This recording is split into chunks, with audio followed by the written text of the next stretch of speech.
સુરત ગ્રામ્ય એલસીબીના હાથે મોટી સફળતા લાગી છે। 4 રાજ્યોમાં સૌથી વધુ ગરફોડ ચોરી કરનાર આંતરરાજ્ય ગેંગના સાગરીતને ઝડપી કુલ 24 ગરફોડ ચોરીના ગુનાનો ભેદ ઉકેલી નાખ્યો છે। એલસીબીની રણનીતિ અને આરોપીની ધરપકડ। છેલ્લા 20-25 દિવસથી આરોપીની શોધખોળ ચાલી રહી હતી। દરમિયાન એલસીબીને ચોક્કસ માહિતી મળી કે તાજેતરમાં સુરત ગ્રામ્ય જિલ્લામાં અલગ અલગ વિસ્તારોમાં બનેલી દિવસની ગરફોડ ચોરીઓનો આરોપી જીમ્મી ઉર્ફે દીપક શર્મા પોતાની Bajaj Pulsar motorcycle number HR36AV1129 લઈને જોખાવાવ રોડ પરથી સુરત શહેર તરફ જવાનો છે। તે કાળા રંગનો હેલ્મેટ પહેરેલો છે અને ખભે મોટી બેગ લટકાવેલી હશે। 4 રાજ્યોમાં સૌથી વધુ ગરફોડ ચોરી કરનાર આંતરરાજ્ય ગેંગના સાગરીતને પકડવામાં સફળતા મળી છે। સીસીટીવી ફૂટેજ અને ટેકનિકલ સર્વેલન્સના આધારે એલસીબીની ટીમે આરોપીની ઓળખ કરી હતી। લાંબી તપાસ બાદ જોખાવાવ રોડ પરથી તેને તેની બજાજ પલ્સર મોટરસાઇકલ સાથે ઝડપી લેવાયો હતો। પૂછપરછમાં તેણે સુરત ગ્રામ્યના બારડોલી, માંડવી, કોસંબા, ઓલપાડ અને કામરેજ વિસ્તારમાં કુલ 19 અને રાજસ્થાનમાં 5 મળી કુલ 24 ગુનાની કબૂલાત કરી હતી। આરોપીએ ચોરેલા સોના ચાંદીના દાગીના દિલ્હી અને ગોવામાં વેચી નાખ્યા હતા। પોલીસે તેની પાસેથી રૂપિયા 15,55,680નો મુદ્દામાલ રિકવર કર્યો છે। ગ્રામ્ય જિલ્લામાં છેલ્લા 2-3 મહિનાથી દિવસની ગરફોડ ચોરીના બનાવ વધી રહેલા હતા। જે બનાવ અનુસંધાને સુરત રેન્જ પોલીસ મહાનિરીક્ષક શ્રી પ્રેમવીરસિંહ સાહેબ અને પોલીસ અધિક્ષક શ્રી રાજેશ ગઢિયા સાહેબનાઓએ આ ગરફોડ ચોરીઓ ડિટેક્ટ કરવા સારું સ્થાનિક પોલીસ અને એલસીબી શાખાને સખત સૂચના અને માર્ગદર્શન આપેલ। જેઓના માર્ગદર્શન મુજબ અમારી એલસીબીની કુલ 6 ટીમો લગાવવામાં આવેલ। આ સમયગાળા દરમિયાન ડિસેમ્બર, જાન્યુઆરી અને ફેબ્રુઆરીના 3 મહિનાના સમયગાળા દરમિયાન સુરત ગ્રામ્ય જિલ્લામાં કોસંબા, માંડવી, બારડોલી ટાઉન, માંગરોળ અને ઓલપાડમાં થઈને કુલ 10 જેટલા દિવસની ગરફોડ ચોરીઓના ગુના દાખલ થયેલા, જેમાં ઘરેણાં અને રોકડ રકમની ચોરી હતી।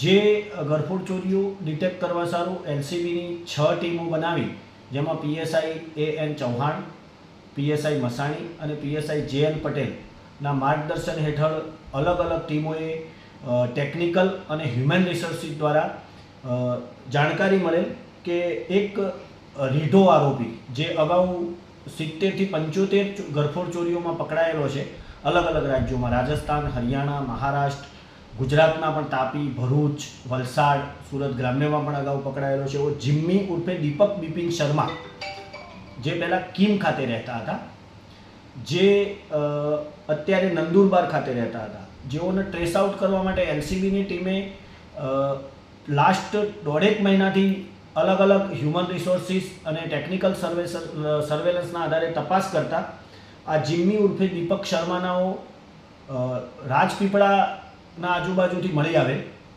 જેને પકડી અને પ્રથમ બારડોલીના ગુનામાં ગરફોડ ગુનામાં એરેસ્ટ કરવામાં આવે અને એમની યુક્તિપૂર્વકથી સઘન પૂછપરછ કરતા એમને આ બારડોલી, માંડવી અને ઓલપાડમાં ચોરીઓમાં જે દાગીના ગયા હતા એ દાગીના દિલ્હી ખાતે વેચેલ હોવાની એમને જાણકારી આપેલ। જે આધારે અહીંયાથી પીએસઆઈ AN ચૌહાણ અને ટીમ બનાવીને દિલ્હી ખાતે મોકલી આપતા દિલ્હી ખાતેથી 104 ગ્રામ સોનાની જે અલગ અલગ લગડીઓ છે એ 1,15,000 રોકડા, એમના ઘરેથી તેમજ એમની પાસેથી મળી આવેલ ટોટલ 2 બાઇક, આ સિવાય 2 મોબાઈલ ફોન, ગરફોડ ચોરી કરવા માટે એક પેચિયું અને એક લોખંડનો સળિયો જે રાખતા હતા એમની બેગમાંથી, એ બેગ સાથે મળી આવેલ છે।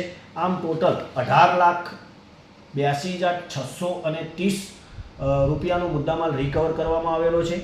આ જીમ્મીને પકડી અને એને વ્યવસ્થિત પૂછપરછ કરતા એને બારડોલી, માંડવી, કોસંબા, ઓલપાડ, કામરેજ, ભરૂચ વિસ્તારમાં તેમજ રાજસ્થાનમાં કરેલ ટોટલ 15 નોંધાયેલ ગુનાઓ ડિટેક્ટ થયેલ છે અને આ સિવાય એને બીજી પણ 8 જગ્યાએ ચોરી કરેલ હોવાનું કબૂલાત કરેલ છે। આ જીમ્મી ઉર્ફે દીપક શર્મા અગાઉ 75 ગુનાઓમાં સંડોવાયેલા હતા, જેઓને અત્યારે પકડી અને બારડોલી ટાઉન પોલીસ સ્ટેશનમાં તપાસ અંતર્ગત સોંપવામાં આવેલા છે। આ જીમ્મી શર્મા ગરફોડ ચોરી કરવા માટે એકદમ મોડસ ઓપરેન્ડી પોતાની દિવસ દરમિયાનની કોઈ બી જગ્યાએ રેકી કરે અને બપોરના સમયે જ્યારે પબ્લિક ઓછું હોય ત્યારે કોઈ પણ બિલ્ડિંગ એપાર્ટમેન્ટમાં ઘૂસી અને બંધ ઘર હોય એને ટાર્ગેટ કરતો હતો અને બંધ ઘરનું તાળું તોડી એમાંથી મળેલ રોકડ રકમ અને દાગીના ચોરી લેતો હતો। આ રોકડ રકમ એ પોતાના મોજશોખ માટે ગોવા જઈ અથવા મહારાષ્ટ્ર અથવા સિમલા જઈ કસિનોમાં પોતાના મોજશોખ માટે વાપરતો હતો। આ સિવાય એને દાગીના છે એ અલગ અલગ રાજ્યોમાં વેચતો હતો, જેથી કરી અને અહીંયા પકડાઈ ના જાય એની ખાસ તકેદારી રાખતો હતો. ખૂબ જ સાતિક ચોર હતો, જેને એલસીબીની ટીમે છેલ્લા 1.5 મહિનાની સખત મહેનત કરી અને આખરે દબોચી લીધેલ છે અને અત્યારે બારડોલી ટાઉન પોલીસ સ્ટેશન તપાસ અર્થે સોંપવામાં આવેલ છે.